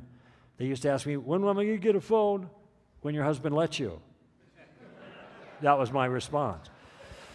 So I encourage people, you know, who have families to develop some kind of regular system of spiritual input in your family. It doesn't have to be every night. Maybe it's every other night, but it's got to be regular. And such that your kids never know a time when this wasn't a regular part of your family life. Because I start now when they're 14, 15, 16, 17, forget about that. You know? It's hard to even get them to go to church kind of thing. So you start early and they realize this is the way our family operates. But you have to have, and another thing I'll just say as a general principle, you have to have two people unified in your intentions there. Mom and dad have to be on the same team completely on all the important things. You can fight about it in your bedroom or in the back room when the kids are, but when you come out, you got to be on the same team. This is just common sense. Okay, but that's another piece that will help that to work a little bit better. So, I see things that I regret. You know, it's interesting. God has a way of taking care of things, like the future and the past. You want to secure the future? How do we secure the future? I got this from my own pastor years ago. The way you secure the future is with a promise. That's the way God secures our future. He makes a promise about the future, and he keeps his promise. We can secure the future by making a promise, most notably in marriage. We make a promise, and we keep our promise. Okay? That's how you secure the future. You know how you repair the past? Forgiveness. Forgiveness is what repairs the past. Now, people don't forgive. Well, then it's going to be hard, you know? But that's what God has ordained for the future and for the past. And, you know, when I think of myself now and I see the struggles I'm having, one daughter's got on a pretty good trajectory with the Lord, and the other one's not. So the game ain't over yet. You know, I pray for my family more than I pray for anything on earth. Sometimes that's all I pray about, is for my family. And that's part of my job as a dad. That's first priority, okay? But, you know, I'm not, you know, I didn't drag my kids out into the public like, you know, some kids feel that way, whatever. And you got to keep in mind, kids are individuals. You know John Piper? His son is an atheist. His son is a famous atheist. Now, he's famous because he's John Piper's son. And people are taking advantage of that, so he got a lot of followers. And he's got an attitude, too. You can find him on the internet. But the fact is, I'm not putting down John Piper. I'm just saying, people are individuals. Kids have their own will. They make their own decisions. You could have the best family produce lousy kids. You could have the worst family produce good kids. Now, there are patterns. Proverbs talks about that, but there are exceptions to it too. I wish I would have done some things different, what I mentioned to you. But ultimately, our kids are individuals. Our obligation, I think, before the Lord is to be there for them and to love them. Now, some people don't believe in the unconditional love of parents, but I think that's my responsibility. And one thing that I'm trying to show my daughter is I'm trying not to convince her of my view, but to convince her of my love. And that's not always easy to do. So there you have it. Hey, Greg, we got one question over here. We're going to take that. And All then right. for the sake of the child care and the kiddos and people that got school tomorrow, whatnot, we're going to wrap it up with that. But to get a quick reminder after this question about how people can follow up with you and partner with your sounds good. organization, that would be greatly appreciated. Whatever you say, Phil. Yes, sir. So this is more a question related to having a conversation with someone about Christianity. How would you talk to somebody whose defense for being an atheist is just throwing insults at you, and more relying on the history of old Israel? I'm trying to think of a way to put this. So, if they're trying to throw at you old Jewish law was very patriarchal, and they try to relate that to modern Christianity, how would you talk to somebody? Okay, about that? so now you got two different issues going here, so I'll deal with the first one. If people's calling me names, I'm just going to ask them, why are you calling me names? I'm not calling you names. And why is that helpful? An insult or name calling is not an argument. This is what I want to say to them. It's interesting when atheists do that, because atheists generally pride themselves in being the smart ones, right? One of the new atheists, North Carolina, Daniel Dennett, he refers to atheists as the brights. How's that for self-serving, right? We're the brights. The rest of you are the dim bulbs, right?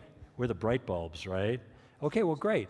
If you're the rational crowd, then why are you using an informal fallacy like ad hominem, to make your point? That's silly. So that would be the response to that. Now, when it comes to the Hebrew Scriptures, okay, the complaint in specific is what about the Hebrew Scriptures? The patriarchal society? Okay, so I'm not sure what's wrong with the patriarchal society. He's assuming that this is somehow evil and that the patriarchal society of the Hebrews has now been picked up by Christians and they're patriarchal too. That means the father is the head of the family. All right, that's what a patriarch is. By the way, do not infer from patriarchy anything more nefarious than that. All right? I'm the president of Stand to Reason. I'm the boss. The buck stops with me, right? So when a push comes to shove, I'm the one who has the veto power. Does this mean that I abuse my staff because I'm the one who's at the head of the Stand to Reason?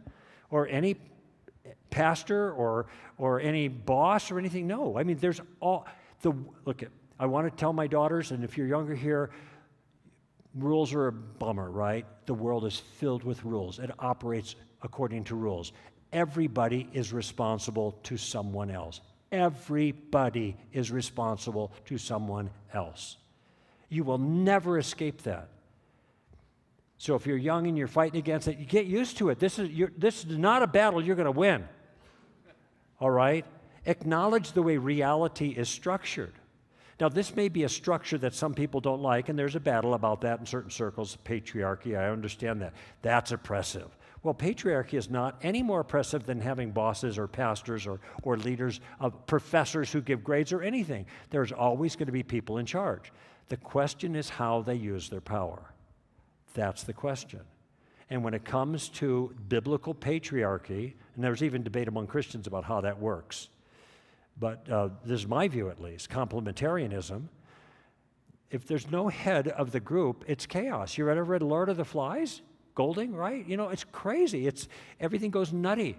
There's a bunch of boys that were stuck on an island and they all became cannibals and wild because there was no law. You got to have structure and there's got to be somebody at the top, or else you're going to have chaotic stuff. And you know, this business is, you got CEOs. I mean, this should not be controversial, but it is when it comes to the issue of family, all right? And I think God's purposes are good. There's a patriarchy, and then he says the way that's supposed to work, okay? And if it works, if people obey God in that hierarchy, and that means ladies in a marriage relationship have a responsibility, and that's where the patriarchy comes out. It comes out in the home, not necessarily in society. If ladies, they have their unilateral responsibility before God, and the husbands have their unilateral. In other words, I have to do what I'm supposed to do before God as a husband, regardless of anything else. But when those two things are honored in a relationship, man, you have magnificent stuff happening. It's magnificent. And when there's violation of that on either side, it's a mess. God has a good idea about these things. He's the one who made it in the beginning. He knows what's best. And if people want to rebel against that, that's their freedom to do so. And I think this is part of the impulse. Patriarchy, evil. It's not any, in itself, it's not any more evil than any other hierarchical system of leadership and responsibility. Those go together, by the way, leadership and responsibility. Okay? Now, can it be abused? Of course, power can always be abused. And it is, you know, Lord Acton, power corrupts, and absolute power corrupts absolutely. That's why God does not give us absolute power in any role. Who has absolute power? God does. We are under his authority. So I hope that helps you. Stand to Reason, str.org. Just go there. There's lots of stuff. I hope you sign up. You can sign up for our free material. It's right there on the homepage. And we'll send you something every month. And it's going to be contentful, okay? The stuff that I write that we send out ends up in my books. And if it's good enough to be in a book that you pay for, it's good enough to get for free from us before it goes into a book. So you're getting good stuff. There you go. Thank you so much. Brother. Would you all give him a hand? Thank you. Hang on. Thank you. A lot of great things were said there. I will have to say the one little bit that I'm going to take away from it I'm repeating in my mind so I don't forget it is, you know, as you're raising your children up in the Lord, and that's a huge priority of our church, is hang on to what he just said about what promises are you making to them. And for your family, maybe it's to your spouse, maybe it's to them. What promises are you making? And make sure to keep those. And then whenever it comes to stuff in the past, you know, forgive. And maybe as a parent, one of the most important things we can do is to ask them for forgiveness. Right, absolutely. Hey, would you forgive me for yelling or whatever it might be? You know, Lord knows I've done that a few times. I've had to go down that road. But hey, thank you so much. And let me pray for you. Okay. And Thanks, let's Phil. have a word of prayer for him. And for all of us and what it is that we're going to go forth with these words and do with them. Thank you, Father, for this time. We're grateful for the truth you shared with us, and so grateful for this ministry and all that Greg had to say. Father, we pray for blessings upon his books, what has already been written and released, what will be, and may they minister to many people and expand your kingdom. Father, we pray for his daughter, both of them, Lord, they would just continue to have a vibrant faith in you, Lord, that they would move in that direction more and more so. And God, we are just, again, so grateful for Christ. Empower us all with the words we've heard to go forth and make a difference for you. In the name of Jesus, amen. Amen. Thank you. Thank you. Y'all have a good night. Thanks. Oh,